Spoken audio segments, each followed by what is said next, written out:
chers téléspectateurs et bienvenue à votre émission Le Monde Inconnu. Il est bien 23 heures et vous êtes sur votre chaîne Canal 2. Alors nous sommes ravis d'être encore ici ce soir pour votre plaisir, mais aussi pour notre élévation spirituelle, pour notre affranchissement.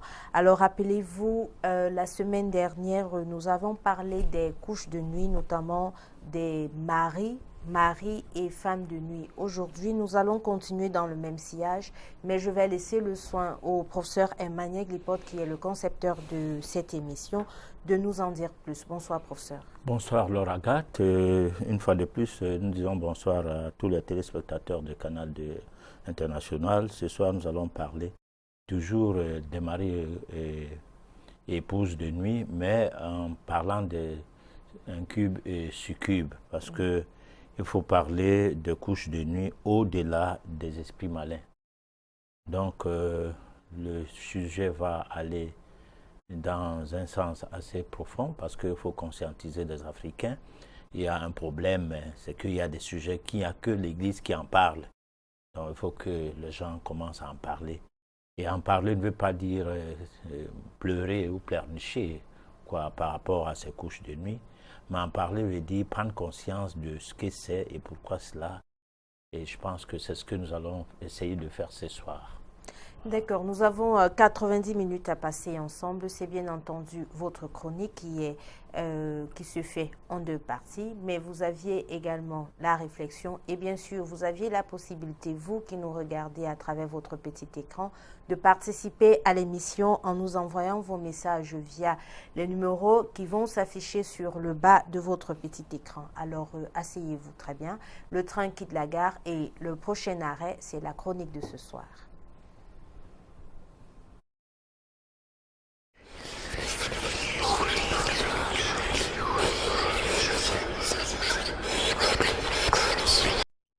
Les couches de nuit au-delà des esprits malins, incubes et succubes. Les faits et méfaits de couches de nuit orchestrées par la manigance des sorciers, aussi redoutables soient-ils, laissent constater lors de décryptage de ce phénomène, non seulement relevant des manœuvres de la sorcellerie et ou des esprits malins, mais aussi il s'avère qu'il y ait des fois des pactes entre une entité ou un esprit invisible et une personne physique bien connue. Celle-ci s'arrange normalement à vivre avec cette entité. En de tels cas de figure, il n'est pas question d'esprit malin visible ou invisible atypique, mais d'une catégorie d'entités qui ne sont visibles qu'à la personne avec laquelle la convention ou l'union a été scellée. Il s'agit d'une connivence relationnelle tissée dans un objectif précis.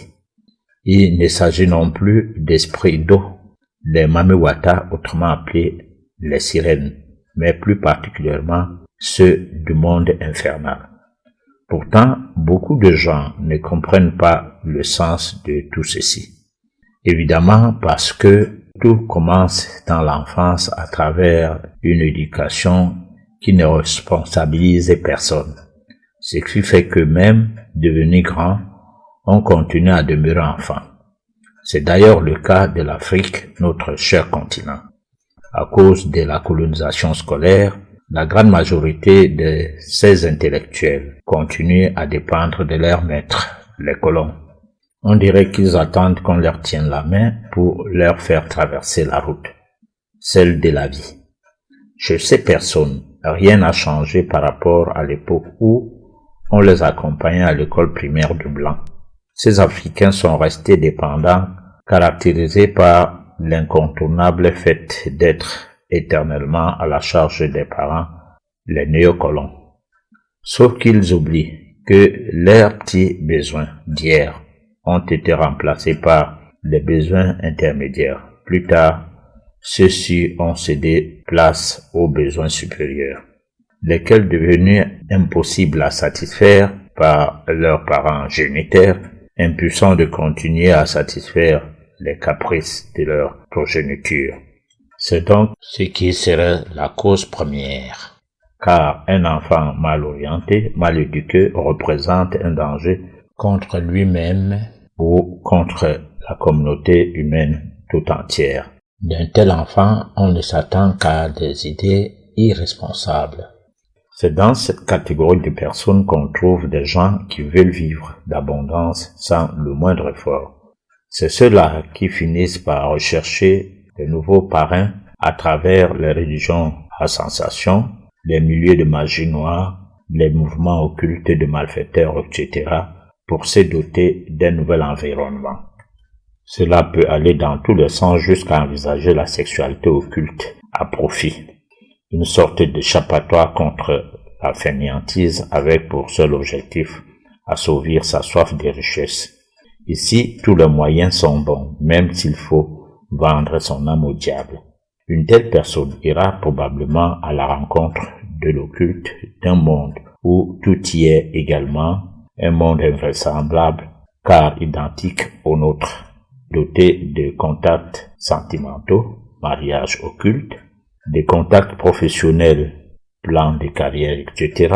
Malheureusement, un monde des ténèbres où on y trouve toute catégorie d'entités, celle-ci étant disponible à tout faire. Le genre, fonder une vie de couple avec les personnes de notre monde physique et matériel, ou traiter les affaires d'un autre genre, quitte à signer un pacte de sang. Alors, nous voici de retour sur notre plateau du monde inconnu. Ce soir, couche de nuit, esprit malin, incube et succube. Alors, professeur, je vais commencer rapidement avec le premier paragraphe de la chronique. Vous nous faites savoir que, d'une part, les esprits malins pourraient être des personnes, bref, des esprits avec lesquels nous aurions eu des pactes tacites, c'est-à-dire un consentement mutuel entre l'esprit et celui, oui. Et d'une autre part, ça pourrait ne pas être le cas. Qu'en est-il exactement? Alors, quand on parlait de couche de nuit lors de la précédente émission, du moins édition, oui, parce que c'est la même émission, alors on a fait allusion du fait qu'on peut faire des couches de nuit téléguidées. C'est-à-dire qu'il y a des sortes d'envoûtements qui permettent à ce que vous mettez en difficulté un sujet que vous voulez nuire en faisant des pratiques de magie noire et cette personne va faire des couches de nuit. Alors aujourd'hui, on veut démontrer que cela peut être aussi autrement. C'est-à-dire, on peut faire des couches de nuit déjà sans que cela soit téléguidé par qui que ce soit. On peut aussi les faire sans que ce soit des couches de nuit, mais des contrats ou des conventions qu'on est liés avec des entités avec lesquelles on couche, on passe la nuit ensemble sous un aspect assez atypique, c'est-à-dire qui ressemblerait à un mariage normal. Alors dans ces cas, la personne n'en parle pas. Alors, la personne ne dit pas de quoi il est question. C'est comme vous faites l'amour avec votre époux. Vous n'avez pas besoin d'aller dire ça à vos copines, même déjà. Et à quelle forte raison en parler n'importe comment. Bon, donc, quand on parlait d'un cube de succube, nous allons voir au cours de cette édition que c'est quelque chose de profond. Parce que quand on essaye de voir comment le sujet est traité parfois par des religieux, on a l'impression que c'est si simple. Mais à mon avis, ce n'est pas aussi simple, parce qu'il n'y a pas que le monde physique, le monde qui nous concerne tous, c'est-à-dire le monde de notre perception des choses, le monde de notre cerveau. Il y a au-delà de ce monde, le monde inconnu, dont l'émission en est le titre, et nous tendons à aller vers ce monde pour mieux comprendre des choses, parce que c'est de l'irréel qui naît le réel, voilà. D'accord. Professeur, tout à l'heure, vous aviez dit que dans l'édition précédente, vous aviez parlé des couches de nuit téléguidées, oui, c'est-à-dire que oui, quelqu'un qui décide, peut-être parce qu'il n'a pas pu avoir sa voisine, il décide de l'avoir de cette façon-là. Maintenant, il y en a qui n'ont pas des couches de nuit téléguidées, c'est-à-dire sans toutefois avoir fait de pacte avec l'un de ces esprits. Comment est-ce que ça se passe donc? Comment est-ce que une personne lambda qui n'a rien à voir avec ces esprits se retrouvent en train d'avoir des relations sexuelles avec ces entités? Alors, il y a des cas où des esprits malins, invisibles, peuvent visiter certaines personnes ou certains d'entre nous à notre bon vouloir sans que nous le sachions. Parce que notre manière de vivre, notre manière de nous comporter peut entraîner à ce que nous ayons à dégager des vibrations sensibles à provoquer l'appel ou bien l'invitation des entités et qui sont hors de commun, c'est-à-dire que nous ne maîtrisons rien. Alors, par exemple, une personne qui mange n'importe quoi et qui, de surcroît, est habitée par une grande peur, peut développer un terrain fertile ou un terrain d'hôte des entités. C'est-à-dire que vous vous prédisposez à avoir des visiteurs à chaque fois que vous dormez. Et même quand, dans la journée, un petit sommeil vous prend, alors ces visiteurs-là viennent. C'est comme si vous aviez un parfum que vous émettez, puisque lorsque on dort, l'organisme dans son travail psychique émet des vibrations. Ces vibrations peuvent se traduire par une transpiration forte. C'est-à-dire, vous pouvez voir quelqu'un, à chaque fois qu'il est couché, il transpire énormément. Comme si la chaleur de la salle aurait augmenté, il mouille l'habit. Il peut même aller jusqu'à mouiller le drap, mouiller le matelas. Au point où on a l'impression qu'il a fait pipi au lit, mais ce qui est étonnant, c'est que c'est tout le long de l'endroit où c'est posé. C'est tout cela qui est mouillé. Alors, à partir de ce moment-là, on peut bien dire que cette personne est malade. Parce que cette manière de mouiller, de transpirer, en fait, entraîne un champ vibratoire très élevé et qui peut être de nature à appeler des mauvais esprits. Alors, à partir de ce moment, la personne doit se soigner. Et se soigner, cette fois-là, consiste à savoir d'abord pourquoi on transpire comme ça. Donc, on peut appeler des entités sans que cela ne soit des entités télécommandées, mais de par son état de santé, de par son mode de vie, on peut vibrer négativement et la négation de votre vibration va entraîner un champ magnétique qui sera comme un aimant de pôle négatif qui attire le pôle positif. Ou alors de pôle positif qui attire le pôle négatif, ça dépend. Voilà. Alors, vous nous aviez dit également quelque part que les esprits malins sont parfois visibles, surtout pour ceux-là qui ont fait des pactes avec ces esprits-là. Et ce n'est pas toujours le cas avec des personnes lambda qui vibrent juste de façon, qui émettent des vibrations négatives. Alors, comment est-ce qu'on va reconnaître, puisque dans notre sommeil, on n'arrive pas à voir ces esprits? Comment est-ce qu'on reconnaît, comment est-ce qu'on ressent que effectivement on a eu une relation pareille avec un esprit? Ouais, il y a des gens, ils réalisent qu'il a eu une couche de nuit, mais il ne peut pas décrire de qui il est question ou de qui il était question. Bon, c'est comme il peut dire que il a aperçu, enfin la personne peut déclarer d'avoir aperçu une entité aussi géante et aussi colossale que elle n'ait pas eu la possibilité de voir qui c'est. Bon, que sa tête était perchée de très haut et que son corps était comme un monstre, je ne sais pas quoi, mais un être vivant normal, un être humain où on reconnaît quand même que c'est un homme ou c'est une femme. Bon, et deux fois, on fait des couches de nuit sans savoir si c'est un homme ou c'est une femme. On ne sait rien de ce qui se passe exactement. On sait seulement qu'on a eu des touchements Et après, on a eu des sensations. Et puis, voilà. Alors, donc, les couches de nuit, s'il faut répondre à cette question, ça s'est fait parfois sans savoir comment ça s'est passé, mais on réalise quand même qu'on a été touché sexuellement. Alors, à partir de là, on prend peur. Parce que, en fait, dans la plupart des cas, si vous faites des couches de nuit avec une personne que vous connaissez très bien, et que cette personne-là ne vous énerve pas, bon, vous pouvez l'aborder en lui disant et lui demander que pourquoi je te vois dans mes rêves. Et là, cette question peut être posée naturellement, comme ça peut être posé méchamment. Parce que ça dépend de ce que vous avez ressenti. Soit vous avez été violé, soit ça s'est négocié, ou ça s'est passé comment. Mais dans ce genre de cas, il est fort probable que ça ne soit pas de véritable entité.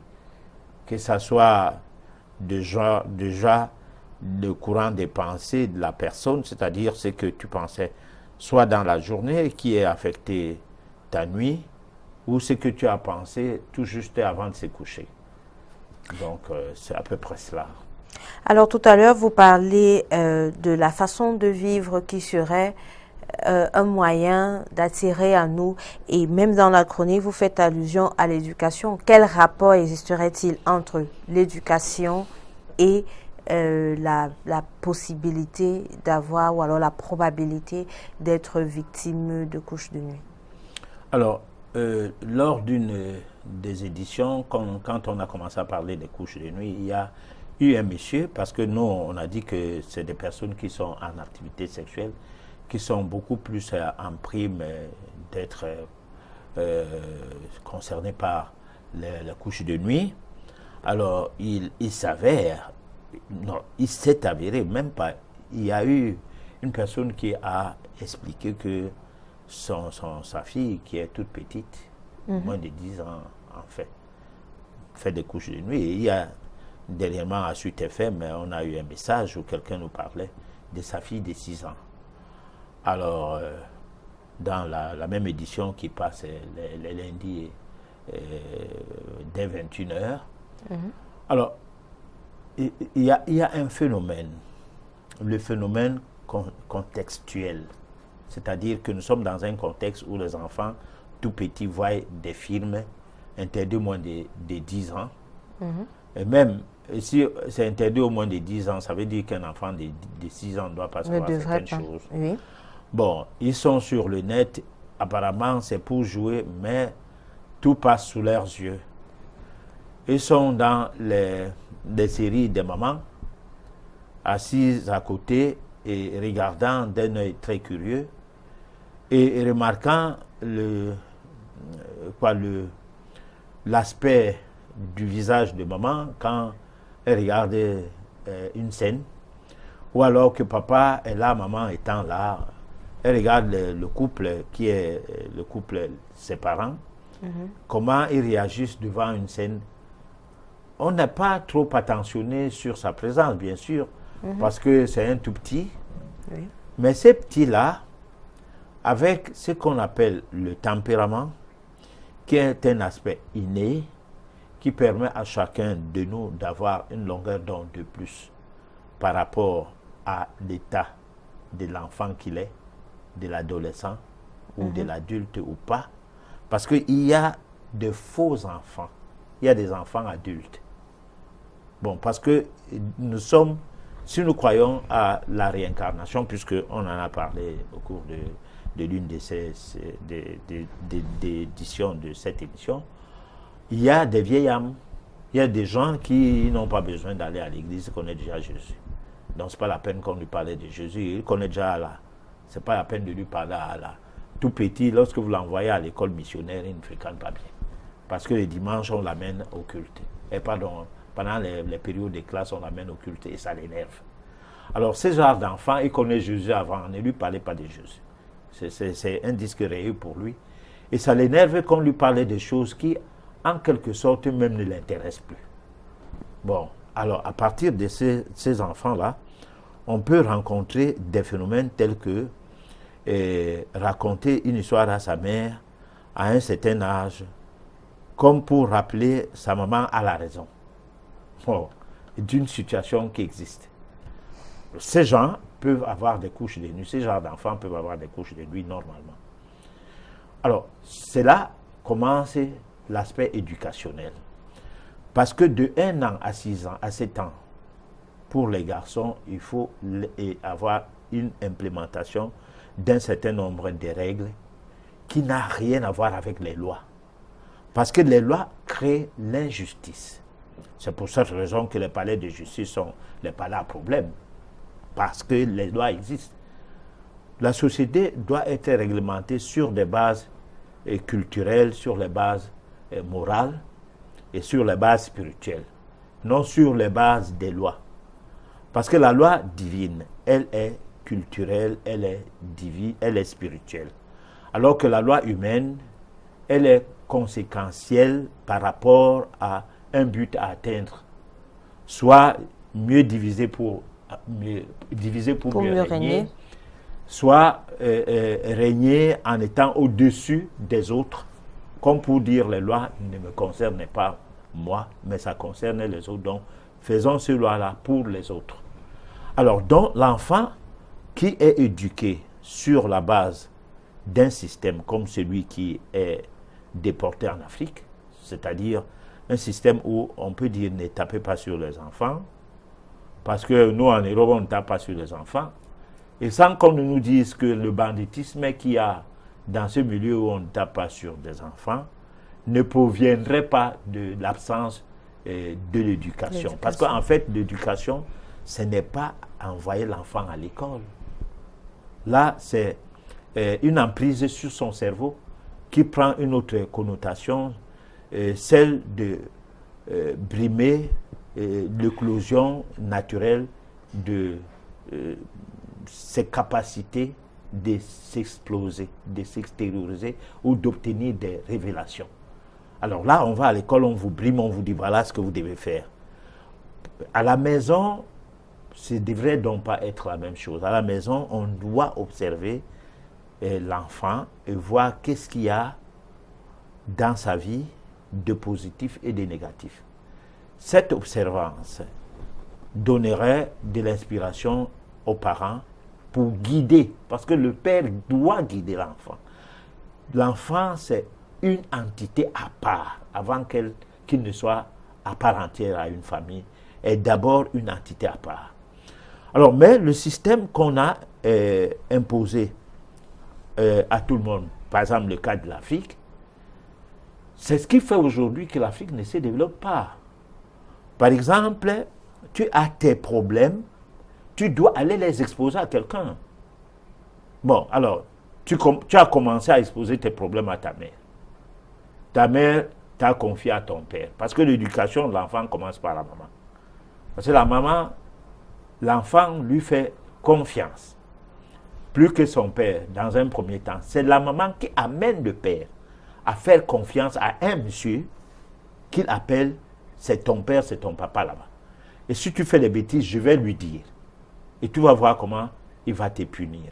Alors l'enfant comprend donc que, mais attends, donc sa mère, qui était le Dieu pour lui, a quelqu'un d'autre, que sa mère est même inférieure à ces derniers, c'est donc son père. À partir de ce moment, l'enfant fait attention avec son père. Mais si tu as une femme, que lorsque toi, l'homme, tu dis à la maman de votre enfant, que mais ce qu'il fait là, tu ne vois pas, laisse-le, c'est un enfant, non? Bon, alors, ça sera une maison, n'importe quoi, et l'enfant sera éduqué n'importe comment. Alors, tu as une femme, ou tu es un homme, quand madame dit, l'enfant, si est en train de faire les bêtises, il faut regarder ça. Jacques, toi, tu es toujours là. Oh, mais c'est les enfants, quand ils vont grandir, ils vont comprendre. Bon, alors, ça veut dire que le rôle de guide est devenu absent dans votre maison, de surcroît, ça devient la cour du roi Pétro plus tard. Alors, à partir de ce moment, l'enfant va continuer à dépendre de ses parents, on te fait traverser la route pour aller à l'école, on te porte dans la voiture pour aller à l'école, on vient te chercher, tu ne marches jamais à pied, on te donne le goûter, on te donne le déjeuner après le goûter pour l'école, on donne même l'argent des poches parce que les enfants à l'école peuvent acheter des choses que toi tu en as besoin aussi, que tu aies ton argent pour en acheter. Et les petits besoins vont donner naissance aux grands besoins. On veut la montre, non, on veut les biscuits, on ne veut plus les bonbons, on veut du chocolat, on ne veut plus du chocolat, on veut la montre, on ne veut plus la montre, on veut. À un moment donné, on n'a plus rien qu'on peut obtenir. Alors voilà donc qu'à un moment donné aussi, puisque l'enfant, le père ne l'influence plus du fait, les parents ne l'influencent plus du fait des biens matériels qui ont été la base de l'éducation de l'enfant, deviennent un agresseur parce qu'il doit avoir ce qu'il n'arrive pas à avoir de ses parents. Alors c'est la même chose pour l'école.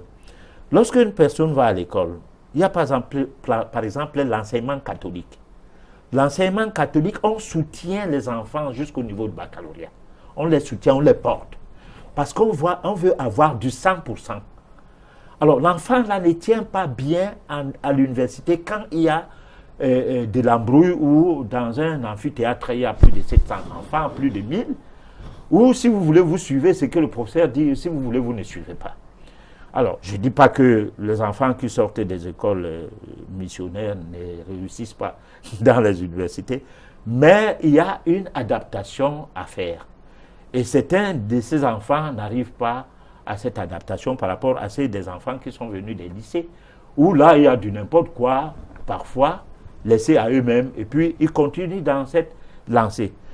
Alors maintenant, on est entré dans une autre phase, je vais faire une autre démonstration, c'est que une personne qui compte sur l'école et qui compte sur son diplôme ne fera rien dans la vie tant qu'on ne va pas l'embaucher.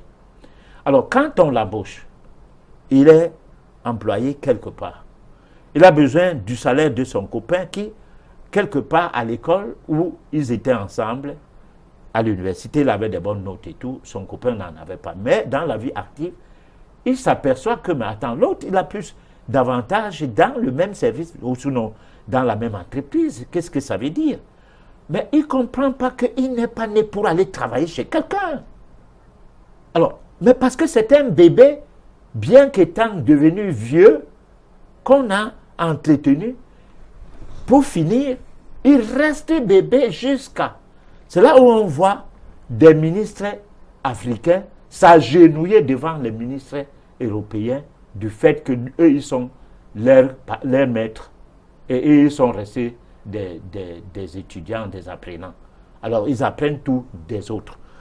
À partir de là, l'Église va jouer donc un grand rôle. On va tout le temps aller à l'Église parce qu'on attend de l'Église l'appel de Dieu au secours de ses problèmes. On va croire aux prêtres. Quand on a un problème de couche de nuit et tout, on n'a pas besoin de s'intérioriser, de s'interroger, de poser des questions à soi pour dire qu'est-ce qui m'arrive, qu'est-ce que je fais mal, pourquoi je reçois telle chose.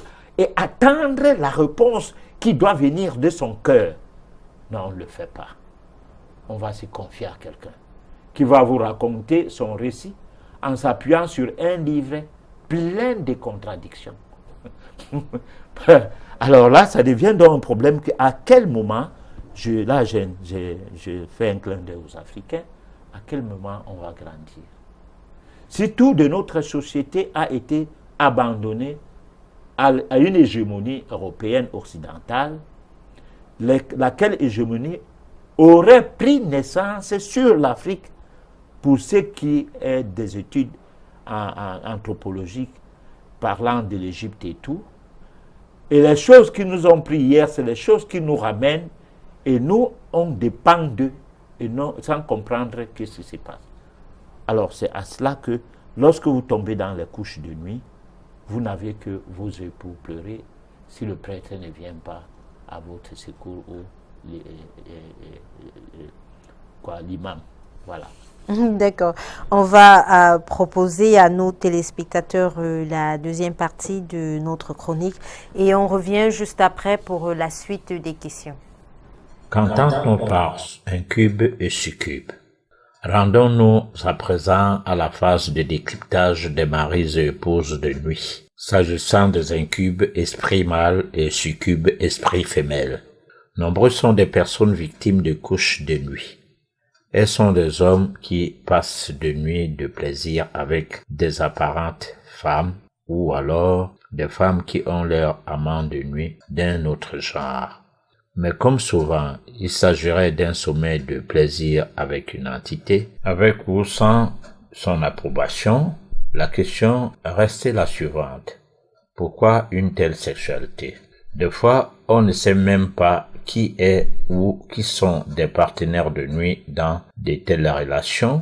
Pourtant, ces incubes et succubes, par moments, peuvent être bel et bien un membre de famille de la victime bien connue, ou simplement un esprit n'appartenant pas forcément à notre monde.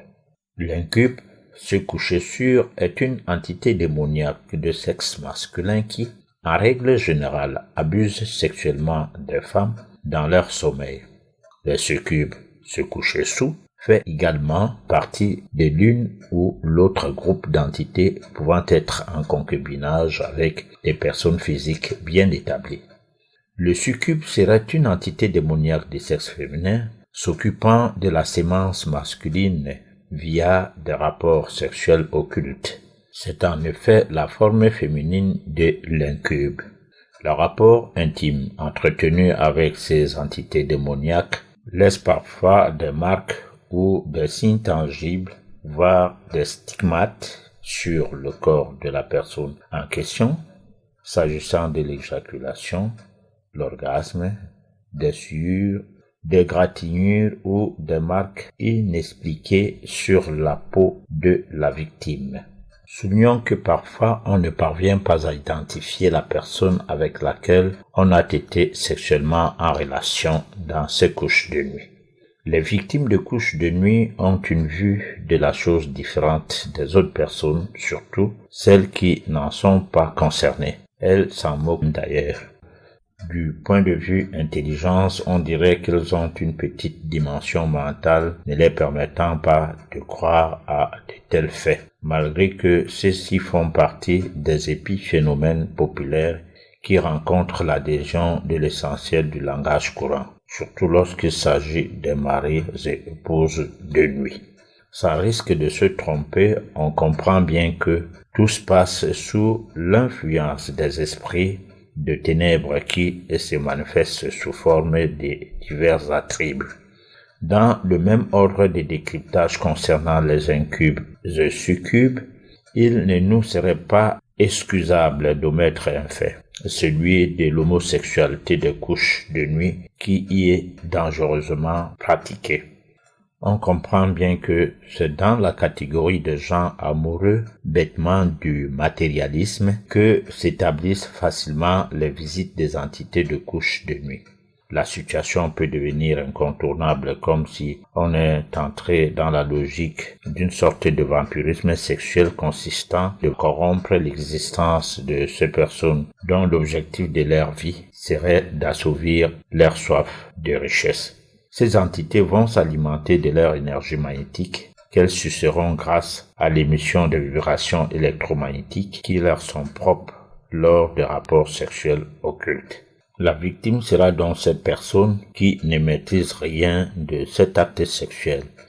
Il peut arriver qu'on soit en train de changer d'énergie dans les relations sexuelles menées avec une ou des entités dans le cadre d'un pacte matériellement scellé dans le but de s'enrichir par tous les moyens, à tout prix, sans qu'on ne se pose des questions sur ce que sera la finalité de son existence terrestre.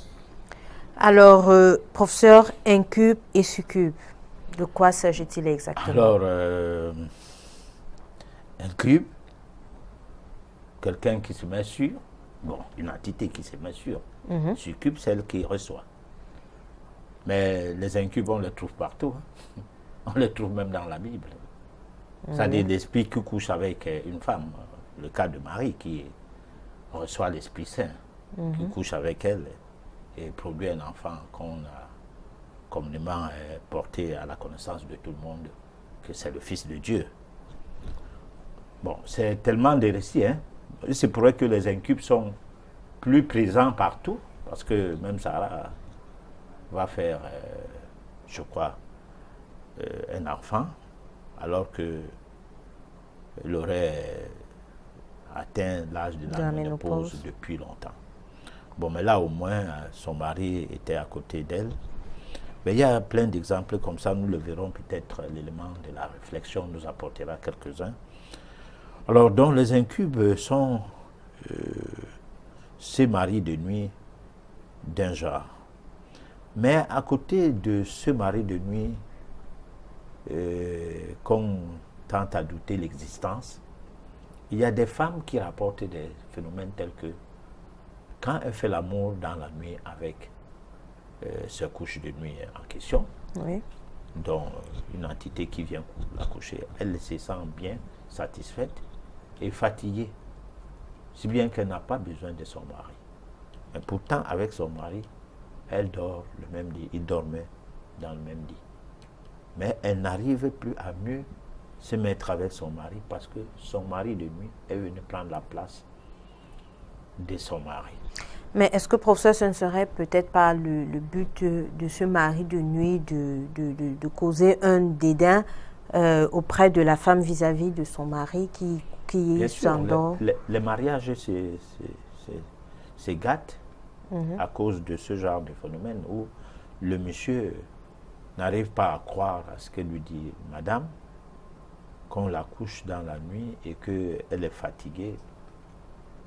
L'homme croit que c'est un prétexte pour ne plus vouloir être avec lui. Alors, madame, elle, quant à elle, franchement, éprouve une difficulté d'avoir deux hommes à la fois. Encore comment sur le même lit. Et surtout que le genre de rapport qu'ils ont fait en sorte qu'il atteint l'orgasme par moment que son mari ne parvient pas à lui amener à atteindre. Alors ça pose donc un problème dans les ménages. Et ces genres d'entités peuvent ne pas être des entités venues d'ailleurs, peuvent être des entités téléguidées, comme pour cacher les liens sentimentaux de ce couple. Alors, quand vous parlez d'entité téléguidée, vous faites allusion à quoi? À quelqu'un qui aurait envoyé? Oui, les cas d'envoûtement, parce que on a dit qu'on peut faire des couches de nuit téléguidées, c'est-à-dire des pratiques de la magie noire peut amener à ce que quelqu'un puisse vous posséder, entre guillemets, sexuellement. Et là, vous ne la voyez pas, vous ne voyez pas la personne, vous voyez plutôt le mari. Parce qu'en fait, quand la dame est dans cette situation, elle se sent à l'aise mieux. Pourquoi? Parce que c'est même son mari qui lui fait les couches de nuit. La personne peut porter le corps, le double de son mari, et puis se faire prévaloir comme si c'était le mari. Et ce qui est étonnant pour la dame, c'est qu'à son réveil, elle constate que ce n'était pas son mari qui était en train de coucher avec elle, et qu'en aucune fois, son mari n'a eu même à bouger pendant que elle jugulait. Et même deux fois, des hommes qui, dans ces lits, comme ils ne dormaient pas comme s'ils étaient devenus des cadavres, et ressentent les gémissements et tout, et constatent même que la femme a un dépôt de spermatozoïdes. C'est à partir de ce moment-là qu'il peut être alerté. Alors maintenant, comme on parlait de l'éducation tout à l'heure, cette alerte va amener à ce qu'ils aillent voir le prêtre. Bon, on va faire des séances d'exorcisme, mais les couches de nuit peuvent continuer, parce que ça dépend. Ça dépend de quoi il est question. Ça dépend aussi de l'état d'esprit du couple. Bon, parce que quand vous prenez votre problème, vous déposez ça entre les mains de quelqu'un qui n'est pas concerné par ça, qui est concerné par son job. Parce que les gens qui sont les clergés ne sont pas concernés forcément par le problème de leurs fidèles. Ils sont concernés par les enfants qu'ils doivent envoyer à l'école et de la tontine qui doit tomber de ces milieux ils sont concernés par leur bonne vie. Parce que si on voit même les clergés de certaines églises, comment ils s'empuffrent, ils prennent du poids, comment ils sont bien ronds, d'aucuns avec le diabète, l'obésité et tout. Alors, on comprend bien qu'ils vivent une vie qui n'a rien à voir avec la spiritualité. Alors, à partir de ce moment, moi, je parle aux Africains, et je parle même à eux, qu'ils doivent faire attention. Vous ne pouvez pas imposer les mains à quelqu'un lorsque vous-même vous dégagez un fluide magnétique censé porter des ions négatifs, du moins, comment je peux dire, de mauvaise qualité, bon, s'il faut dire vibratoire, de mauvaise qualité vibratoire. Et là, vous transmettez plutôt une maladie à quelqu'un. Bon, sauf si la puissance de vos paroles qui passent par l'invocation peut amener peut-être à faire en sorte que ça bouge les bornes au niveau de l'esprit de la personne à qui on pose les mains. Alors, professeur, peut-on concevoir d'un incube? C'est possible. Puisqu'on peut avoir une IST, une infection sexuellement transmissible de ces couches de nuit, tout comme on peut avoir à concevoir des... Alors, les enfants qui naissent de ce genre de relation sont des enfants d'abord très mal conçus. Parfois, c'est des petits, des bébés de moins d'1,5 kg, 2 kilos, et qui ne sont pas prématurés, et qui, en même temps, en grandissant, restent tout petits, et puis on a l'impression que ce pas des enfants normaux, et à partir même de l'état de bébé jusqu'à l'enfance, on commence à constater qu'il y a quelque chose. Donc il est possible d'avoir de couches de nuit une grossesse, il est possible, mais ce n'est pas toujours évident. Voilà. Mais est-ce que ces enfants sont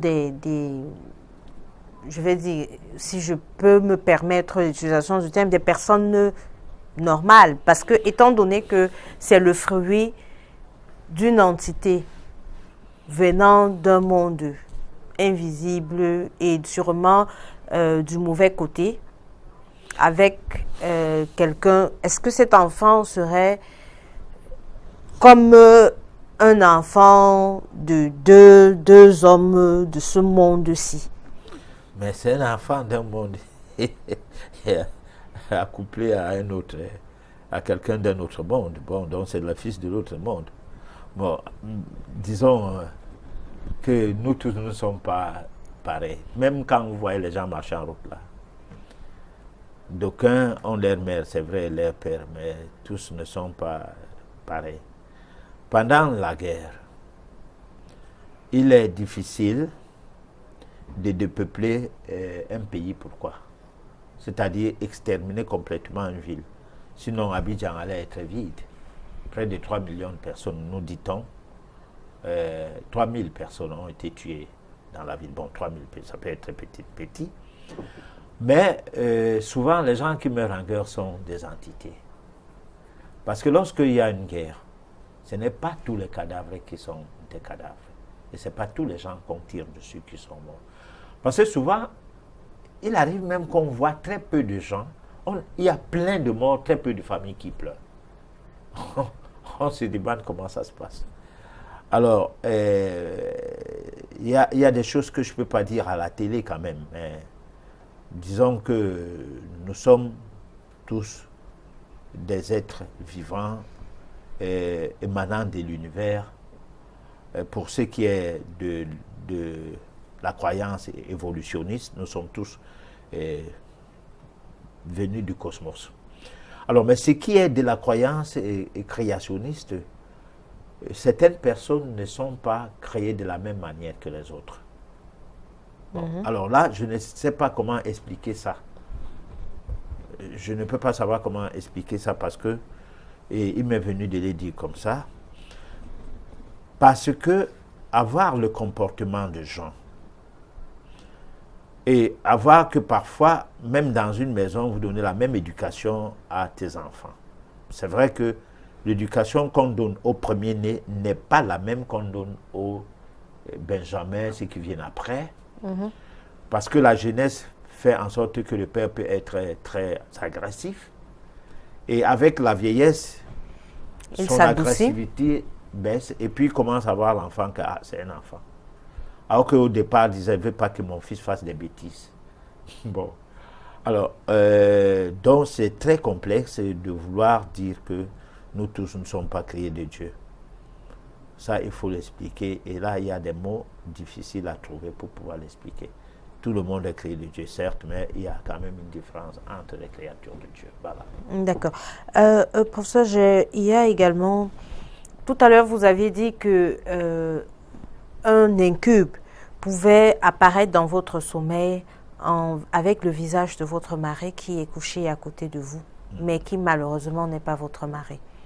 Alors, est-ce que le mari qui est couché à côté de nous pourrait être également notre mari de nuit? C'est-à-dire que cet esprit-là qu'on voit avec le visage de notre mari est bel et bien notre mari qui est couché à côté de nous. Non. C'est comme un prêtre, non. Si vous avez une affaire où on a pris votre nom pour faire l'affaire, vous n'êtes pas forcément obligé de faire partie de cette affaire. Ça dépend du contrat ou de la convention. Alors, si quelqu'un est bougrement nanti, qui a les moyens scolaires très élevés et qui estime que tout ce qu'on lui a dit à l'école est valable, et tout ce que les colons sont venus avec en Afrique a une très grande valeur, cette personne dort souvent comme un bébé, n'est jamais éveillé. Pourquoi? Parce qu'il sait que il a son salaire, les biens. Le dimanche, il va à l'église. Bon, Dieu le garde parce qu'avant de dormir, il prie et il lit la Bible. Bon, donc il peut dormir. Maintenant, on va prendre son corps, l'utiliser pour le mettre en mal avec son épouse. Avec des jaloux. Des personnes qui disent que, bon, comme tu crois que tu es grand, tu es hautain, tu es pédant, non, on va te travailler. Alors, c'est même parce que lors des discussions, ce genre de gens, ils disent, ah, vos histoires de sorcellerie n'existent pas, foutez le camp. Bon, et qui racontent des histoires de comment il est même ancien de l'église, malgré qu'il soit cadre d'une très grande entreprise, et rien ne peut lui arriver. Alors, ce genre de défi peut entraîner à ce que quelqu'un dise, bon, ok, je vais même voir si les gens de ce genre sont même comment. Et puis, dans cette aventure, il se met à se sucrer de son épouse et il y cale. Parce que c'est un petit vampire aussi qui peut avoir des idées pareilles. Ce n'est pas n'importe qui. C'est pourquoi je vais parler du vampirisme sexuel. Alors, à partir de là, le bon monsieur, lui, il est là, il dort carrément. Et puis, malheureusement, il fait des mauvais sommeils. Pourquoi? Parce que sa femme lui a tourné le dos sans le vouloir. Voilà. Donc moi, je ne sais pas comment expliquer ça autrement. Mais professeur, est-ce qu'il n'y aurait pas un cas de figure où on est marié à quelqu'un, mais qui, peut-être dans sa soif d'argent, se retrouve de l'autre côté du genre, il est votre mari, c'est vrai, mais il a des activités obscures ou alors occultes qu'il fait même sur vous qui êtes sa femme. Oui, mais il y a des cas pareils qui existent. Il y a des cas que, bon, vous êtes marié avec quelqu'un qui est vampire et il va vous vampiriser. Le problème, c'est que vous pouvez ne pas le rêver. Parce qu'il va prendre des mesures pour qu'il ne soit pas vu dans les rêves comme quoi c'est lui. Pas forcément lui. Souvent même quand vous rêvez de quelqu'un, ne fût-ce que votre mari, ou bien quelqu'un avec qui vous aviez été, que vous n'avez pas eu des démêlés au point où il peut vouloir vous faire du mal, alors ça peut ne pas être cette personne, mais on peut utiliser son image. Maintenant, il y a des cas, comme tu dis, où monsieur suce l'énergie de son épouse. Soit son épouse prend du poids anormalement, soit elle maigrit anormalement. Et puis, ses affaires marchent bien. Et puis, au bout d'un temps, même son épouse peut décéder. Tout comme les épouses décèdent, du moins, et éliminent leur mari, de même, les maris éliminent leurs femmes.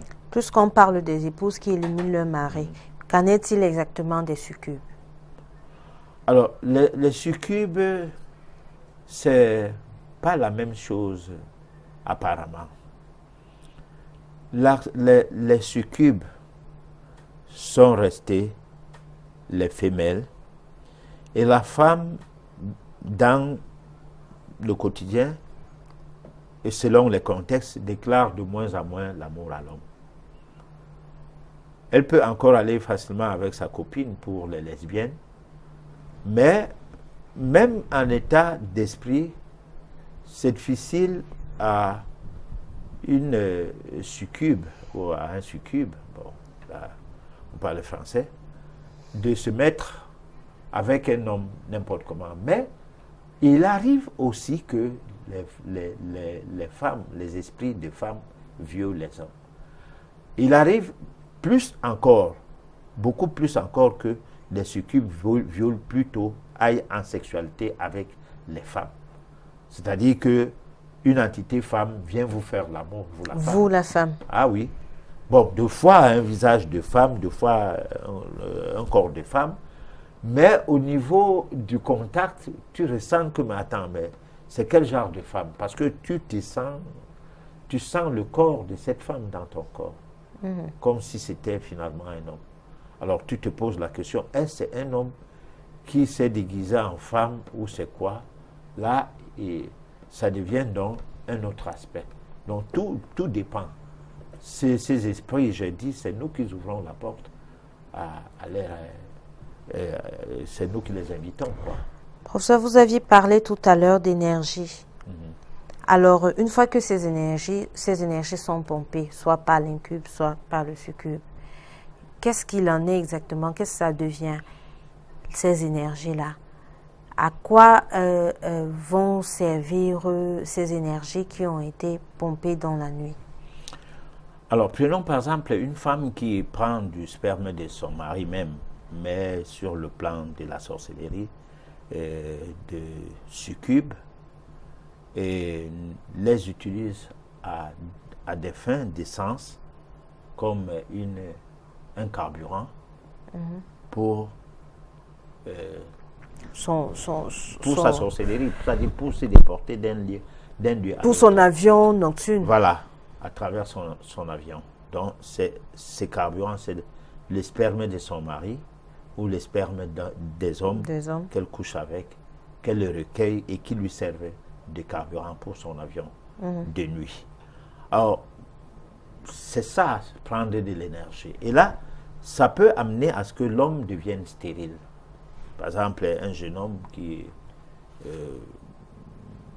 fait des couches de nuit peut se retrouver dans une situation que, étant avec sa copine, n'arrive pas à la féconder. Alors, à partir de ce moment, il faut que ces énergies-là lui soient retournées. Et ça nécessitera donc un traitement qui va aller dans le sens à le désenvoûter et à établir un blocus, une barrière. Une barrière, un cordon de protection afin que la bonne dame ne revienne plus à se procurer de son sperme. D'accord, nous allons proposer à nos téléspectateurs la réflexion de ce soir et nous allons revenir juste après pour peut-être pas une série de questions, mais peut-être pour une dernière question avant de passer bien entendu à vos messages. N'hésitez surtout pas de nous les envoyer, mais rappelez-vous que nous ne pouvons pas prendre vos appels en ligne. Donc ce sont les messages que nous recevons. On se retrouve juste après. Ah, les succubes, tellement sexy, tellement sensuels. L'érotisme est état pur. Vous aussi, petit coquin, il vous plaît, les succubes, qui n'a pas déjà fantasmé sur les succubes que l'on dirige dans World of Warcraft, ou les succubes qui apparaissent dans le jeu The Witcher. Comment? Je suis un pervers? vous n'avez même pas aidé comme je le suis. Enfin bref, les succubes, démons femelles de la luxure, tout comme les incubes qui sont eux des mâles, certaines légendes disent qu'ils peuvent prendre l'apparence de l'autre sexe pour enfanter, car les incubes sont stériles. Les succubes ont un chef, la merveilleuse, la divine, Lilith. Ah, quelle beauté! Étymologiquement parlant, succube vient du latin succuba, qui signifie concubine, et désigne le démon femelle seulement à partir du XVIe siècle. On lui donne une seconde origine, sub, sous, kubar, couché, qui couche sous, est couché sous. Les succubes prennent l'apparence de femmes que l'on désire, parfois même prennent possession du cadavre d'une femme mariée pour ensuite coucher avec son mari. Quelle n'est pas la surprise de l'homme qui se réveille à côté du cadavre de sa femme, un réveil dont il se souviendra toute sa vie. Véritable nymphomane, certaines dévorent même les victimes après avoir copulé. La plupart des attaques se passent la nuit, lorsque l'on rêve, les succubes viennent coucher avec nous, nous apparaissant dans nos rêves, pour récolter notre semence. Adam n'y échappa pas d'ailleurs, il mit longtemps Ève de côté pour coucher avec des succubes, qui donnèrent naissance à de nombreux démons. Certains hommes tombent amoureux de succubes, ils ont même des relations avec. Je sais pas si c'est dans les deux sens, en tout cas, ça finit toujours mal pour le mec. Et à défaut de la succube parfois. Passons maintenant aux incubes. Anges déchus par la luxure, devenant des démons qui cherchent à jouir des femmes lorsqu'elles rêvent et somnolent, car oui, les femmes aussi ont des pensées impures la nuit, hein, vilaine coquine. Les incubes sont des pervers, pas parce qu'ils couchent à tout va, non, ils sont plutôt des pervers machiavéliques. Ils préfèrent coucher avec des femmes mariées en prenant l'apparence ou non de leur mari, et couchant même parfois à côté du mari endormi. Et le meilleur de tous, c'est quand ils prennent l'apparence d'hommes d'église pour coucher avec des nonnes. La perversité absolue. Ces démons peuvent procréer de plusieurs manières. Les incubes prennent l'apparence de femmes, couchent avec des hommes, récoltent leurs semences, puis couchent avec des succubes pour ainsi les enfanter. De cette union naît des cambions, des êtres à l'apparence humaine qui ne vivent apparemment pas plus de 7 ans. Ils sont anormalement lourds et ont un appétit terrible. Deuxième méthode, comme pour la première, l'incube prend l'apparence d'une femme, couche avec un homme, prend sa semence, se transforme, couche avec une femme, et déversant sa semence qui doit être un peu polluée, je pense. On raconte que beaucoup de personnes sont des demi-démons. Les Huns, Alexandre le Grand, Merlin l'Enchanteur, Platon, l'Antéchrist, Mélusine, tout plein. Et dernière méthode, les succubes couchent avec un homme, prennent sa semence et enfantent. Maintenant, je vais vous partager deux petites théories que j'adore. Première théorie. Comme vous le savez tous, je pense, Jésus est né de la Vierge Marie, donc admettons qu'elle est couchée en fait avec un incube. 9 mois plus tard, on se retrouve avec le petit gamin dans la crèche, le petit Jésus. Vous imaginez, celui qu'on prenait pour le fils de Dieu n'était en fait que le fils d'un putain d'incube. Ce serait tellement drôle, 2000 ans de tromperie, de personnes louant un démon. Ah, c'est génial. Deuxième théorie. On raconte souvent des histoires de femmes qui tombent enceintes sans avoir de mari ou sans même avoir couché. L'Église, dans sa grande bonté pour les sorcières, pensa que ces femmes qui n'avaient pas de mari, qui s'étaient fait engrosser, s'étaient fait engrosser par des démons, par le diable, par des incubes. Et du coup, les cramait. Et si en fait, c'était des enfants de Dieu, peut-être même la résurrection du Christ. Vous imaginez l'Église qui crame ses ou son prophète. Alors, nous sommes de retour sur notre plateau du monde inconnu. Je vais laisser le soin à tout un chacun de faire, d'y aller comme il veut, selon la réflexion. Chacun va faire comme il veut, c'est une réflexion. Mais professeur, moi j'aimerais, avant qu'on ne prenne des messages de nos téléspectateurs, vous demander, parce que durant toute la chronique, vous nous aviez fait comprendre que l'éducation, notre façon de vivre, est la porte d'entrée des incubes, des succubes, des couches de nuit en général. Alors, que faut-il faire pour éviter, quelle éducation prenez-vous? Quel type de vie, quel modèle de vie prenez-vous pour pouvoir être, pour pouvoir être protégé de ces couches de nuit, fermer cette porte-là? Et aussi, qu'est-ce qu'on peut faire également pour savoir lorsqu'on est victime avec qui on a eu des rapports dans la nuit? Alors c'est trop compliqué, parce qu'on dit souvent aux gens les possibilités d'éduquer une personne qui est déjà acquis à une cause. C'est très, très compliqué. Parce que si nous sommes acquis à la cause du système occidental, qui passe par l'environnement familial, qui est un environnement qui est devenu homogène. C'est un village planétaire. Tout le monde veut faire comme les Occidentaux. Moi, je pense que même les Orientaux, sauf le milieu castique qui est gardé les traditions, comme même au Cameroun, certaines régions tentent de garder les traditions. Ils vont à l'église, certes, mais quand il faut aller parler avec les crânes, ils le font normalement. Alors, ce genre de personnes ou bien de communautés, seuls s'en sortent. Mais tous ceux qui ont abandonné les traditions ne s'en sortiront pas. Ils doivent faire un retour aux sources. Mondialiser les esprits ou bien moderniser les humains ne voudrait pas dire que Dieu se modernise, ou la nature change, ou qu'il n'y a plus le soleil, il n'y a plus la pluie, il n'y a plus de cours d'eau, il n'y a plus le feu et tout. Non. On voit les ravages que les feux font en Occident. Dernièrement, aux États-Unis, ça a brûlé des hectares et des hectares de terrain. On dirait que c'est une main de Dieu qui a soufflé ce feu en claquant les allumettes et le carburant. Allez, on a envoyé. Parce que l'homme ne fait pas ce qu'il doit faire pour respecter la nature. Il transgresse les lois de la nature. Que tout lui arrive. Alors, au niveau des petites familles que nous formons, tu as ta femme, elle rêve des choses qui ne vont pas. Remarquez très bien, elle ne n'écoute pas des conseils. Remarquez très bien, elle mange n'importe quoi. Remarquez très bien, elle boit tout. Bon, remarquez très bien, elle est trop religieuse. Bon, quand tu lui parlais d'une autre manière de voir les choses, elle te dit non, moi, j'ai fait même le mariage avec Jésus maintenant. Et ces femmes-là même, parce qu'elles fuient les couches de nuit avec des entités, fuient aussi son mari, et son mari est devenu Jésus, donc elle dort seulement à l'église. Alors, maintenant, à qui la faute? On va nous dire, parce que les gens, moi je les entends toujours dire, moi écoutez, bon, les Africains, vous avez voulu l'indépendance, on vous a donné l'indépendance, vous voulez quoi encore? Mais grandissez, on ne nous a pas donné l'indépendance.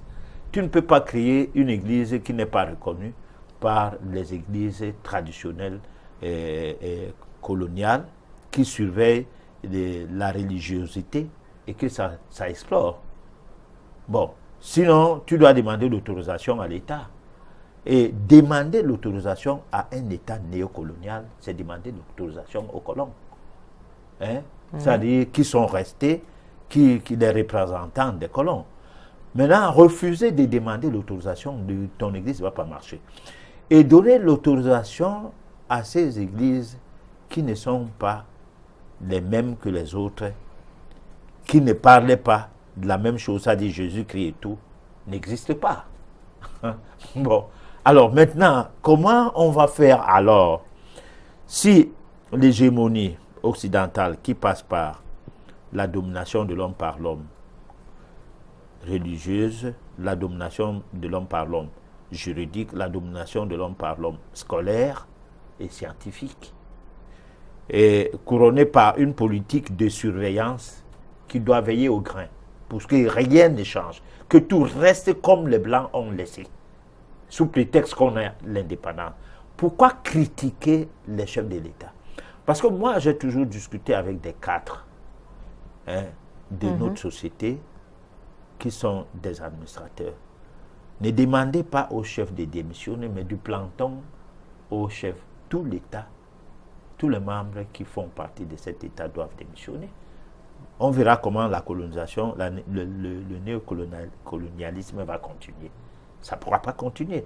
Mais si c'est seulement la tête qui démissionne, le reste va continuer normalement. Donc, alors, me poser la question, comment on peut faire pour qu'on ait une société où les couches de nuit sont complètement mises de côté? Répondre à cette question comme si j'étais un ngombiste, comme pour dire, venez, venez, je vais vous soigner, vous tous qui avez les couches de nuit. Dès demain, allez, je vous soigne. Je peux soigner une personne, mais 10, je ne pourrai pas. Je peux soigner 10, mais 100, je ne pourrai pas. Donc, je ne peux que soigner en termes de pourcentage certaines personnes, si jamais j'ai la possibilité de le faire. D'où la base par l'éducation que nous donnons à partir de cette émission sur ce genre de choses Parce que c'est ça le début de la thérapie. Parce que la thérapie n'est pas toujours le médicament ou la potion magique. La thérapie, c'est amener des gens à mieux se comporter. Et quand on dit des gens, c'est toute classe confondue. Parce que si le prêtre, le pasteur, le ci, le ça t'écoute, il dit, ben, tu as parlé contre lui, mais non. Tu parlais aux humains. Parce que lui-même, il a les couches de nuit, il n'en parlait pas. Pourquoi? Parce que s'il en parlait, le fidèle ne viendra pas se confier à lui. Alors, lui, il prie. Bon, mais il a ses couches de nuit, il les garde. C'est comme un diabétologue qui a son diabète, mais il ne va pas dire à ses clients, entre guillemets, que mais attendez, ne venez pas me voir, moi j'ai mon gros diabète qui veut me tuer. Bon, c'est comme un obèse, il peut vous dire qu'il va vous faire perdre du poids. Alors, autant de choses, vous voyez, nous sommes dans une société où on dit faites ce que nous disons, mais ne regardez pas ce que nous faisons. Alors, mais moi je ne pense pas que quand on parle de la métaphysique, nous, on n'est pas dans le registre de dire des choses aux gens qui ne les permettent pas d'être des gens affranchis. Alors, donc, changer de mode de vie, ne buvez plus du n'importe quoi, ne mangez plus de n'importe quoi. Quand on dit n'importe quoi, quelqu'un va dire, mais moi je mange bien, je ne mange pas de n'importe quoi. Je mange mes poulets tous les jours, mais attends, même si ça a fait 3 semaines, c'est le poulet, non. Bon, mais la poule du village, elle fait 2 ans pour atteindre un certain poids. T'as pas, c'est quelques mois seulement, allez, tu es en train de gober. Tu sais que tu manges quel genre de produits chimiques, mon frère. Bon, je peux en dire autant, voilà. Et qu'est-ce qu'il faut faire pour reconnaître son amant de nuit ou son amante de nuit? Alors moi, je pense que pour reconnaître son amant de nuit, chaque soir avant de dormir, tu te concentres sur le fait que tu dois recevoir l'amant de nuit aujourd'hui. Pas que tu dois avoir peur qu'on te couche encore. Alors, c'est-à-dire que tu es comme une femme qui sait que elle a un mari qui vient établir des relations, du moins qui vient s'accoupler à elle toutes les nuits. Et chaque soir, avant de dormir, tu te concentres. Je ne dis pas que tu penses seulement, mais tu cherches à ressentir le fait que tu dors comme ça, parce que ce soir, tu dois être ami à celui qui vient te coucher souvent. La personne va venir s'asseoir devant toi, t'es dragué alors maintenant comme ça, là, très bien. Et puis tu peux lui parler dans le sommeil en disant, gars, cesse de me faire l'affaire que tu me fais là.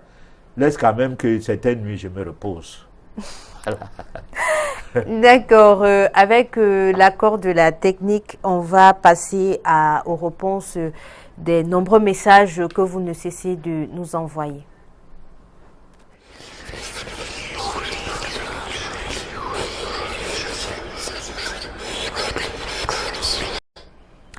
Alors, bonsoir. Quelle est la meilleure façon de procéder pour avoir une bonne vie spirituelle et combattre les choses négatives? Malheureusement, le message n'est pas signé. 3 nourritures existent pour nous.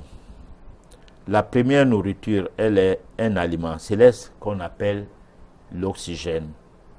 Sachons utiliser l'oxygène. Sachons faire, étudions, voilà. Comment faire pour mieux oxygéner notre corps. Deuxième aliment, l'hydrogène, l'eau, qui est un aliment neutre, qui l'oxygène nettoie et neutralise certaines calories qui ne servent à rien, certains déchets organiques et tout. L'eau nettoie l'organisme aussi à sa manière. Voilà les 2 principaux aliments, nutriments maintenant. Les aliments qui nous donnent des nutriments doivent être des aliments expressément étudiés, conséquemment consommés. C'est-à-dire ce qui est des lipides, des glucides et des protéines. Je dis bien lipides, glucides, protéines. Non des protéines qu'on confondrait aux protéines, et non des lipides qu'on confondrait aux huiles, et non des glucides qu'on confondrait au sucre.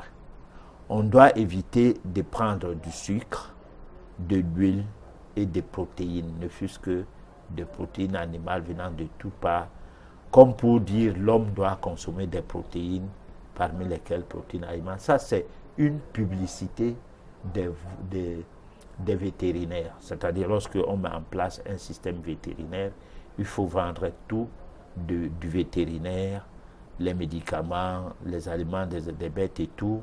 C'est de ça qu'il est question dans la publicité, de consommer les protéines, de consommer le lait animal et tout. De tous les adultes qui existent de par la création, il n'y a aucun mammifère qui, à l'état adulte, suce le lait de sa femme, de la femelle. Aucun. Il n'y a que l'homme. Alors, l'idiotie de l'homme, qui fait qu'il ait un but de lui, parce que seul un idiot a un but de lui, fait en sorte que tout ce que l'homme fait, même pour tromper son frère, se retourne contre lui parce que ça l'amène à lui aussi à se tromper avec. Bon, donc les Occidentaux ont pensé tromper le monde entier. Ils meurent plus de maladies que le reste des peuples. Malheureusement, nous, on est en train d'entrer dans leur schéma et avons des maladies de l'Occident aujourd'hui qui n'existaient pas avant ici. Mais si tu parlais ça aux médecins réciteurs de cours, ils vont te dire que qui était là pour les constater avant, alors que les Européens eux-mêmes, ils disent qu'il y a des maladies des civilisations, il y a des maladies des progrès techniques, donc dû à l'éclosion de la technologie industrielle et tout. Voilà, mais ils sont là un peu, c'est pas moi, je ne tiens pas à les qualifier parce que moi, je ne suis pas là pour insulter les gens, je fais constater les choses et tout. Alors, Alida je suis d'accord avec vous au sens que l'école forme et déforme, c'est Alida qui nous écrit. Alors, elle voudrait également qu'on lui explique le fait qu'elle rêve qu'elle est en train de manger du poisson et quand elle se réveille, elle mâchouille et elle a même le goût du poisson dans sa bouche. Qu'est-ce que cela peut bien signifier? Ah, ça veut dire qu'il y a une entité qui passe par là qui lui sert à manger. Parce que si tu rêves que tu aies mangé, que tu n'aies rien mangé, que tu ne ressens rien lorsque tu te lèves le matin, mais si tu rêves que tu as mangé et que tu aies un ventre ballonné, que tu rôtes, soit le repas d'hier soir n'était pas de bonne qualité, ou alors tout ce que tu as consommé dans la journée, une interférence chimique s'est produite. Donc, il faut, avant que tu n'interroges l'interprétateur des rêves, que tu t'interroges d'abord. Parce que ne prenons pas notre vie et la donner aux gens. C'est pas normal. On n'est pas adulte pour rien. D'accord. Alors, il y a Paul Mbok qui voudrait savoir si la rose croix pourrait élever quelqu'un spirituellement. Alors, est-ce que la Rose-Croix va me payer la publicité dont il veut que je fasse pour la Rose-Croix? Et qu'est-ce que je dirais aux promoteurs de la chaîne? Que je viens là pour faire la publicité des mouvements ésotériques? Je ne crois pas. Alors, peut-on interpréter ses propres rêves seul? Si oui, comment? On commence d'abord à faire le diagnostic. Parce qu'avant de rêver, il faut savoir déjà que dans la journée, tu pensais à quoi, tu as parlé de quoi au cours de la journée et tout. Et en dormant, qu'est-ce qui était dans ton esprit? C'est là le b.a.-ba des rêves. Au moins ça. En dehors des gens qui ont des rêves prémonitoires et qui les ont de manière innée. D'où le rêve n'est pas le rêve, qui ne demande pas une interprétation, mais le rêve est un message. Il obtient le message directement. Alors, mais sauf que ce genre de personnes rêvent seulement les accidents. Ils ne rêvent jamais un tas d'argent déposé quelque part, que tu partes aussi prendre. Et qu'ils te disent que non, va faire telle affaire, tu auras l'argent. Non, ils viennent seulement te dire que j'ai rêvé un accident. Je lui dis non, ne viens plus avec. Rêve bien. Il vient me dire. Mais professeur, comment donc faire pour bien rêver? Mais on apprend à rêver. C'est-à-dire, nous avons le contact avec l'autre monde comment? Nous l'avons à partir du moment où nous avons besoin de l'avoir. Nous avons le contact avec la ville de Douala, avec la télévision, Canal 2, comment? En allant vers les promoteurs de cette télé. Nous sommes à Douala parce que nous avons voulu venir à Douala. Nous sommes dans l'autre monde parce que nous prenons conscience qu'il existe. Et nous parlons des choses de ce monde-là. Par exemple, les gens me demandent souvent, tu dis même les choses que toi-même tu les as vues. Si je les ai vécus, je viens vous dire comment, mon frère. Est-ce que vous êtes dans le même registre que moi, que vous voulez savoir certaines choses? Non. Bon, donc, quand on veut, on dit quand le disciple est prêt, le maître s'y présente. Lorsque vous voulez comprendre les choses de l'autre monde, de l'au-delà, vous devez d'abord s'estimer heureux même d'avoir déjà envie de connaître. Parce qu'en fait, c'est ça le début de la recherche de connaissances. Et c'est en allant dans ce monde qu'on aboutit à la connaissance. On ne peut pas arriver à une connaissance qu'on n'a pas besoin. L'école, ce n'est pas un lieu de la connaissance. C'est des prototypes de formation ou d'enseignement mis en place pour les apprenants, non pour les comprenants. Quand tu cherches à comprendre, tu vas à l'école, on te renvoie au calendrier en disant que tu troubles les cours. Alors, on a M. Bidja-Simon qui nous écrit « Bonsoir, professeur. Ma vie ne marche pas. Tout ce que je fais ne marche pas. Je ne sais pas pourquoi. S'il vous plaît, aidez-moi. » Alors, il va appeler hors antenne, hein, pour qu'on comprenne qu'est-ce qu'il entend par sa vie ne marche pas. Il y a des gens, sa vie marche très bien. Mais comme ça ne marche pas comme son cousin ou comme son ami ou comme son frère, bon, il estime que ça ne marche pas. Alors maintenant, quand on étudie ensemble les aspects de sa vie, qui passent par une étude de vie métaphysique, le nom complet, la date de naissance exacte, on dégage ta personnalité, ton tempérament, le côté sentimental, tout de toi, et tu constates que tu te lis comme on lit dans un livre. Et là, à partir de là, tu as des révélations de choses qui étaient des choses cachées de ta vie, parce que tu ne faisais pas attention de ta vie, qui est très riche, hein, et très productif. Mais malheureusement, tout est en berne, tout ne marche pas parce qu'on ne se rend pas compte qu'on est très puissant, qu'on est très important, qu'on est mieux que on ne le pensait. Donc, c'est ça, on essaie d'accompagner certaines personnes comme ça et elles s'en sortent. Alors, bonsoir à vous sur le plateau. Je souhaite savoir comment faire pour couper tout lien avec les couches de nuit, tout en sachant que je n'ai signé aucun pacte. S'il vous plaît, aidez-moi. C'est Laetitia Mengue qui nous écrit. Alors, vous ne pouvez pas couper totalement les liens avec les couches de nuit si, par exemple, vous êtes dans une famille dont la nature réclame comment on peut dire ça? Une famille qui a posé des actes. Parce que chaque personne naît d'un père. Du vivant de ton père, il s'est passé des problèmes peut-être avant ta naissance. Et ces problèmes peuvent revenir dans ta vie parce que c'est le lien de sang. Alors, la Bible le dit quelque part que quand on parlait des 10 commandements. Alors, mais sinon, je ne suis pas en train de parler de la Bible, je suis en train de parler de la métaphysique. C'est qu'il y a des familles où les gens sont maudits. Mais cette malédiction n'est pas un facteur, comment je le qualifierais, il me manque des mots ce soir. Hein. C'est un facteur qui permet de busquer ta vie, c'est-à-dire qui permet de se réveiller du sommeil en disant, mais attends, pourquoi j'ai telle histoire dans ma vie? Pourquoi? Parce que, par exemple, si vous partez chez un marabout, quelqu'un qui doit faire votre voyance, et qui vous dit que ça y est, vous êtes maudit. Bon, même si c'est comment, je vais seulement essayer, mais ça ne sera pas facile. Bon, prenez le coq, la poule et tout, venez avec le mouton.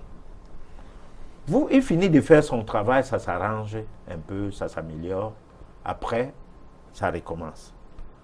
Mais, attends, tu l'as vu faire un travail, non? Oui. Mais apprends à faire ce travail-là. Ah oui. Au bout d'un moment, tu fais ça sur toi-même, ça s'arrange, ça se gâte. Tu recommences. C'est tout. Comme quelqu'un qui se lave, il se salit, il se relave. Parce que s'il faut aller chez quelqu'un tout le temps pour qu'il te lave et tout, et que toi, tu ne veux pas apprendre à te laver toi-même, à un moment donné, l'argent qu'il te demande pour te laver, tu vas dire que c'est un escroc. Alors qu'il te demande de l'argent pour acheter la même chose que toi-même tu peux acheter. peut-être acheter des choses plus chères ou moins chères, mais tu achèteras toujours des choses. Parce que quand tu te laves de toi-même, tu utilises le savon. Et tu ne te plains pas. Mais si quelqu'un te dit, pour te laver, chaque fois, viens avec ton savon. Mais tu vas dire, c'est quelle histoire ça? Mais tout le temps, il me demande le savon. Il ne peut pas me laver une fois, je deviens propre. Et je quitte sur ça. Voilà à quoi cela peut être dû. Alors, bonsoir, j'ai une ex-petite amie qui m'appelle constamment pour me demander d'arrêter de coucher avec elle dans la nuit, alors que moi, je ne m'y connais pas dans ce genre de pratique après 10 ans de séparation. Que se passe-t-il exactement? Alors, ce qui se passe, c'est que cette amie-là cogite. Il y a des séparations où soit la femme, soit l'homme a quelque chose à se reprocher. Alors, et c'est quelque chose à se reprocher entraîne une peur. Et cette peur entraîne une situation telle que quand on dort le soir, on pense comment on était ensemble. Hein? Et puis, paf, dans la nuit, cette pensée se traduit par les actes que vous posiez ensemble lorsque vous étiez encore en couple. Oui. Bon. Alors, toutefois, c'est posé comme ça, c'est arrivé comme ça une fois, il est fort probable que ça se répète. Et surtout quand ça t'énerve, toi, la femme.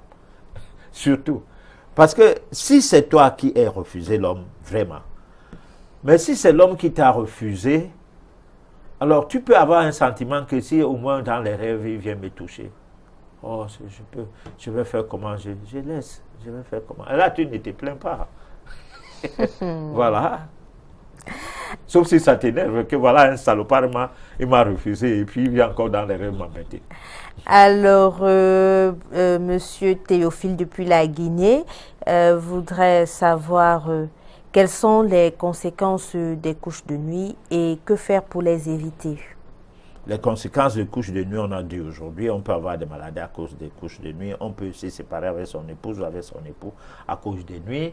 On peut, plein de choses peuvent arriver à cause de couches de nuit quand c'est vrai, quand c'est des couches de nuit pour du vrai, ou des entités qui sont derrière ces couches de nuit ne sont pas des entités simples. Par exemple, des entités téléguidées par les forces d'envoûtement, ou quelqu'un a un dispositif qu'il travaille chaque fois et envoie téléguider ces entités vers vous. Bon, maintenant, comment éviter les couches de nuit? Je dis il faut changer son mode de vie. Par exemple, il faut éviter de s'empiffrer d'alcool toute la journée. Quand vous constatez que vous commencez à avoir des couches de nuit, évitez de boire le soir, surtout dans l'après-midi. Vous pouvez boire le matin. Si vous êtes esclave de l'alcool, bon, vous pouvez également refuser de manger tard. Surtout si vous mangez tard, faites un peu de jus. Bon, on a remarqué que quand on mange tard, le sommeil vient directement. Bon, du moins quand on mange lorsqu'on est fatigué, même à midi, on est obligé de siester même quand on ne le veut pas. Bon, mais de temps en temps, il faut tout faire pour mieux digérer quand cela arrive, en prenant des potions qui vous permettent de déblayer le tube digestif, de le rendre propre, et de sur quoi le charger de moins en moins. Voilà. À force de faire ces choses, j'ai dit, mieux respirer, beaucoup boire de l'eau et faire le tri des nutriments pendant une période, le côlon, le gros intestin étant pas une poubelle bien surchargée. À un moment donné, votre sang va se purifier parce que l'autorégénérescence des cellules du sang va se produire et puis vous serez purifié et les couches de nuit vont partir. Là, vous n'avez pas besoin d'aller chez le marabout. Mais si c'est que c'est récurrent, il faut consulter. Voilà. Absolument, il faut consulter. Pas un médecin, ni un psychiatre. Parce qu'en psychiatrie, il n'y a aucune analyse qui puisse permettre à ce qu'on sache pourquoi vous avez la couche de nuit. Non, ce n'est pas la peine. Consultez un féticheur. Voilà. Appelons les chiens par son nom. Oui. Consultez quelqu'un qui va réaliser ce qui ne va pas. Parce que l'homme est fait de double dimensions. Qu'est-ce qui ne va pas de l'autre côté de ta vie? C'est tout. Alors, bonsoir professeur, mon mari a fait un rêve où il a vu sa mère entrer dans notre chambre alors qu'on dormait, lui faire un signe de revoir et est sorti sans rien dire. Notez bien, il y avait une grande lumière qui entourait sa mère et son visage était bien visible. Qu'est-ce que cela peut signifier, s'il vous plaît? Le message n'est malheureusement pas signé. Bon, est-ce que la maman est morte? Est-ce qu'elle est vivante? Parce que là, c'est une question piège. Alors, si c'est que la maman est vivante, c'est un signe de, on peut dire, sous un contexte de revoir. Si elle est morte, c'est un signe d'une lumière qui va jaillir dans cette famille. Alors, mais maintenant, il faut toujours dans les rêves contextualiser la chose et comprendre avant de faire les rêves, il y a eu quoi.